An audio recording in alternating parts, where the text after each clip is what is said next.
इसको कहते हैं जबरदस्ती का आशीर्वाद।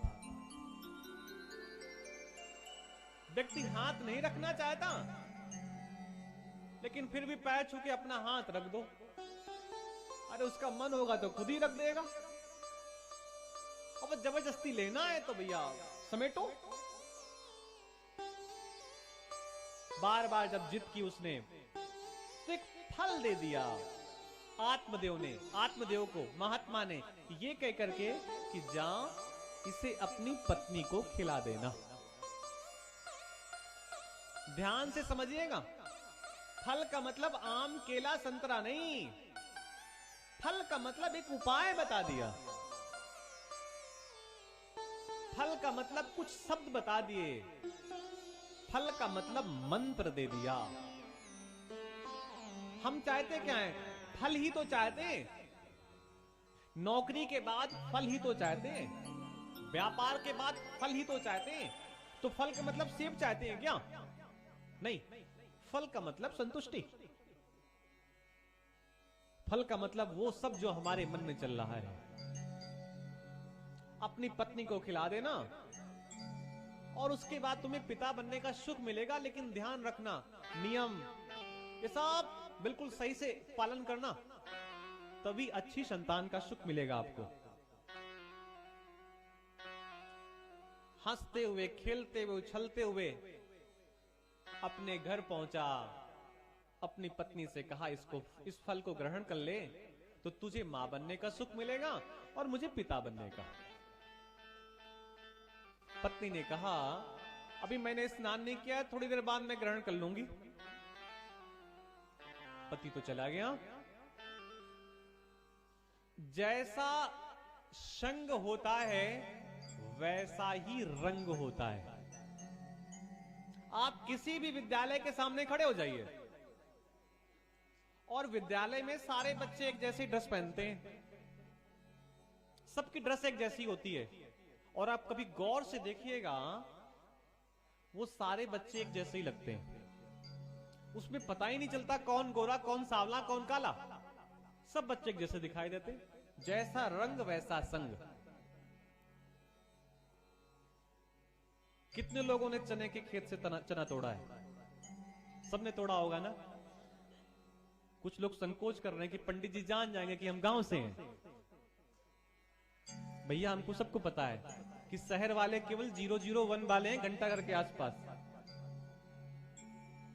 001 जो एड्रेस लगता है पिन कोड, वो तो शहर वाले हैं। और यहां के 26 है ना। कितना है भैया? 80 क्या बोलते हैं, 27 है। ये तो और आगे निकल गए।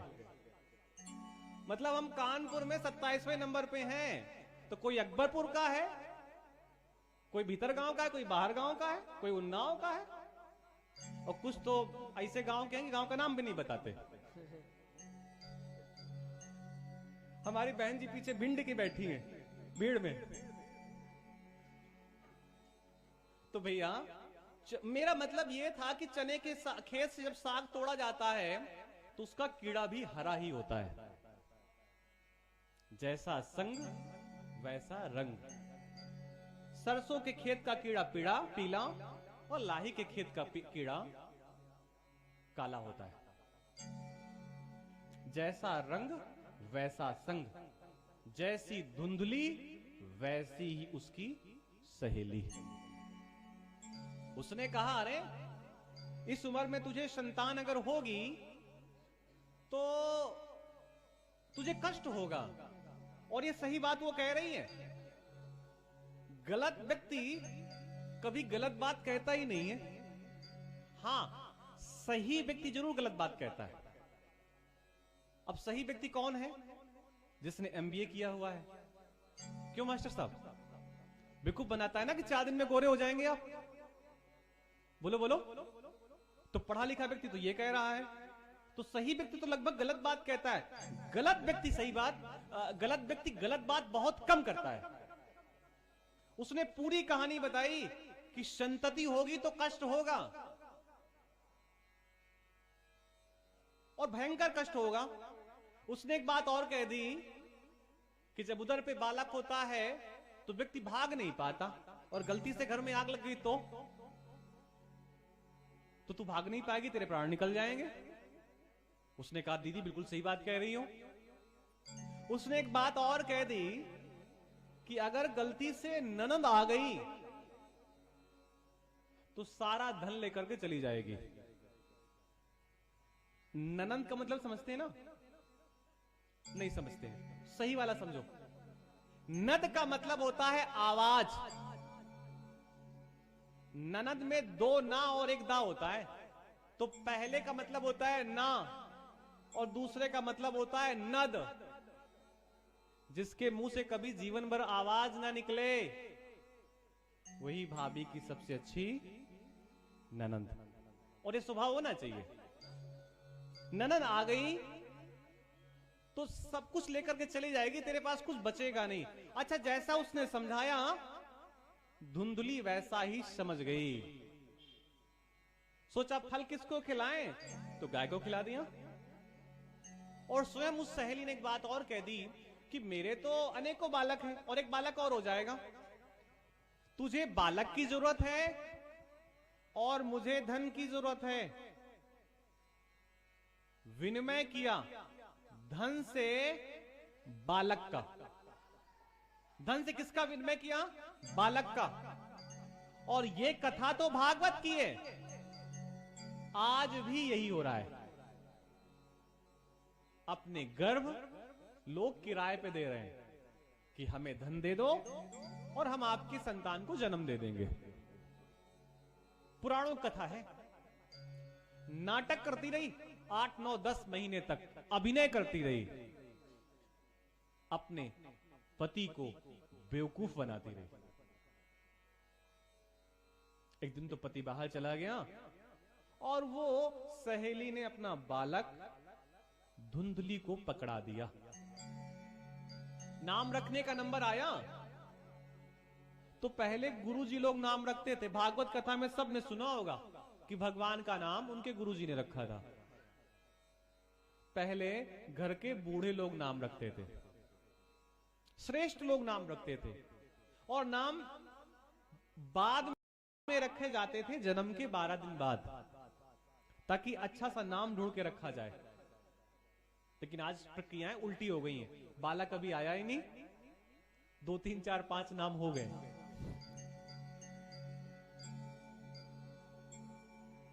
बालक का नाम क्या रखा गया? धुंधकारी। जैसी मां वैसा ही बालक। कुछ समय बाद गाय ने भी एक बालक को जन्म दिया। गाय के कान बड़े थे। क्या बड़े थे? कान। गाय के बालक के कान बड़े थे। और कान एक और व्यक्ति के बड़े होते हैं जिनका नाम गणपति है। तो बड़े कान के बालक का मतलब है कि या तो गणपति की कृपा है या गौ की कृपा है। कान बड़े थे, कर्ण, संस्कृत में कर्ण कहते हैं, और गाय ने जन्म दिया था तो बालक का नाम हो गया गोकर्ण। दोनों को पढ़ने के लिए काशी भेजा गया। दोनों कुछ दिन बाद पढ़ करके आए। एक तो बहुत विद्वान बना और दूसरा गोकर्ण पंडितो ज्ञानी धुंधकारी महाखला। खल कहते हैं दुष्ट व्यक्ति को। आज कथा बहुत देर से प्रारंभ हुई है, तो हम लोग 15-20 मिनट कथा में और रहेंगे और नित्य 6:15 तक कथा हम लोग श्रवण करेंगे। 6:15, 6:30 उसके पहले तक। तो ये हम इसलिए बता रहे हैं कि आप अपने घर के कार्य कुछ ऐसे व्यवस्थित करिए कि 6:30 के पहले ही हम प्रयास करेंगे आरती हो जाए, ताकि किसी को सुविधा भी ना हो और कथा भी चलती रहे। तो ऐसी 6 दिन कथा और होगी। कुछ देर हम कथा में रहेंगे, फिर एक भजन और फिर आज आरती कर लेंगे। और कथा का समय 2 बजे से 6 बजे तक रखा गया है। 2 बजे का मतलब भैया लोग 2 बजे आ जाएंगे, अपने बाजा को ठीक करेंगे और फिर कथा प्रारंभ हो जाएगी 1-2 भजनों के बाद। और ऐसे ही 6, 6:15 तक हम लोग आरती कर लिया करेंगे। तो बिल्कुल परेशान मत होइएगा कि हम बहुत देर तक बैठा लेंगे।